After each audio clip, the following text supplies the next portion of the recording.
Learning Objective 6, account for notes receivable and interest revenue. So some terms that we want to learn as it relates to note receivable is creditor. The creditor is the party to whom money is owed. They are the lender. A debtor, party that borrowed and owes money. It is the maker of the note. It is the borrower. Interest is the cost of borrowing money.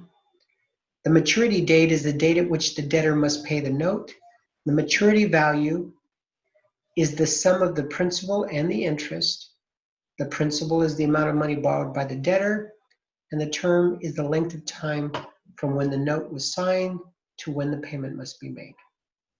A promissory note looks a lot like a check, but formally, this is very informal because when you actually sign a promissory note, there's probably going to be something like 50 pages minimum of documents that are going to be accompanying the promissory note with all kinds of legalese.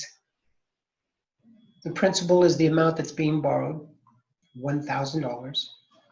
The signature, the maker, this is the debtor, the one that's issuing the note.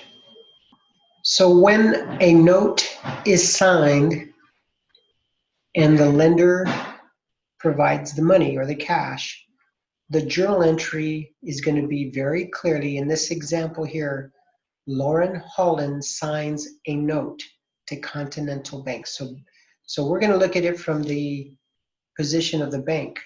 We're going to loan Lauren Holland some money. She signs a promissory note for $1,000. Doesn't tell me specifically when it's going to get paid back unless we're going to follow this. Yeah, I guess so. It's supposed to be paid back on February 28th of 19. The date of the issuance is August 31st. So August 31st, we're recording the note. The debit is going to be to notes receivable and the credit's going to be to cash. Okay, so let's consider the promissory note for Lauren Holland. She signed a $1,000 note and she's going to take cash. And so we have to record this journal entry. There's going to be a debit. This happened on August 31st. We're going to debit notes receivable for $1,000 and credit the cash for $1,000.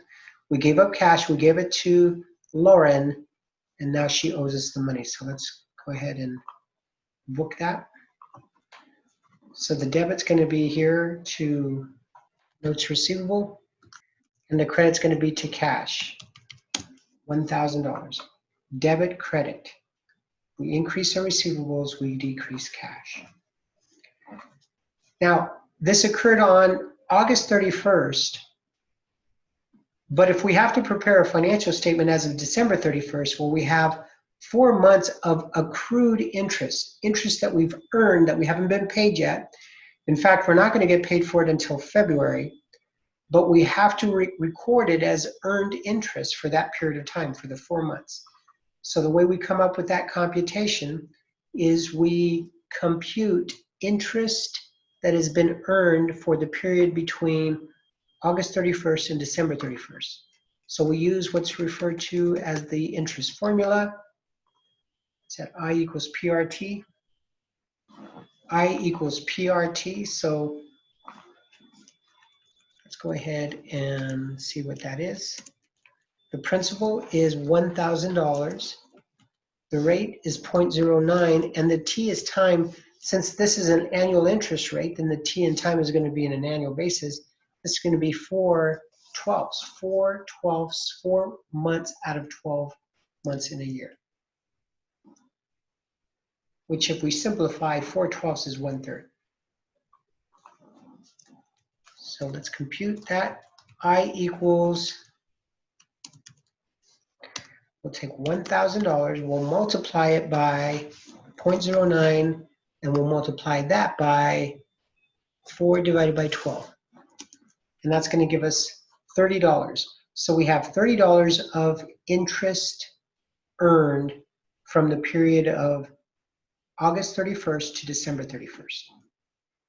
That means we'll record this journal entry. We're going to debit interest receivables for $30 and credit interest revenue for $30. On the books, interest receivable debited for $30 and credit interest revenue for $30. So as of the end of December, we have an interest receivable for $30, and we recognize $30 of interest income. Now we're going to move forward all the way to, well, before we do that, when we present this on the balance sheet, we'll see note receivable of $1,000, interest receivable of $30, and interest revenue of $30.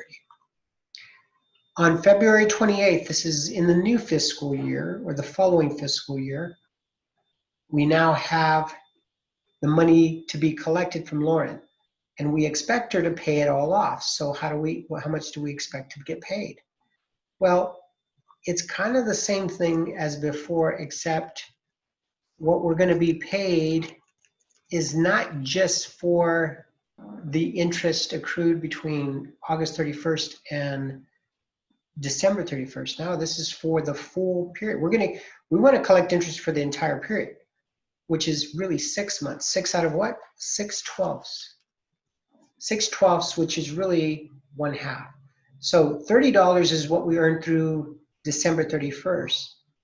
But now when we do the computation for the full period, the full 6 months, we're going to take 1,000, we're going to multiply it by 0.09, and then multiply it by 6 divided by 12. Okay? And that's going to give us $45. So we would expect to receive $45. So the journal entry we're going to book February 28th, cash received is $1,045. The note receivable will be credited. That's going to remove the receivable that we set up originally. We set up that interest receivable for $30. We're going to remove that. And then the interest revenue for this period, which is really just 2 months, is going to be the difference, which is $15. That journal entry, when we look at the T accounts, will mean that we're going to collect $145. We're going to remove the receivables so that washes. We no longer have a receivable left. We're going to remove the note receivable. It washes. There's no longer a note receivable. We're going to remove the interest receivable. And then in this year, we're going to recognize another $15 for interest revenue. As I mentioned to you before, interest rates are usually expressed in an annual percentage. A fraction is used for time periods less than 1 year, so months divided by 12, days divided by 365. In the example that we looked at here, both computations were in months. So it was 4 of 12 months, and then later it was 6 of 12 months. But if you're going to have a note that is specifically in days, then we would use days divided by 365.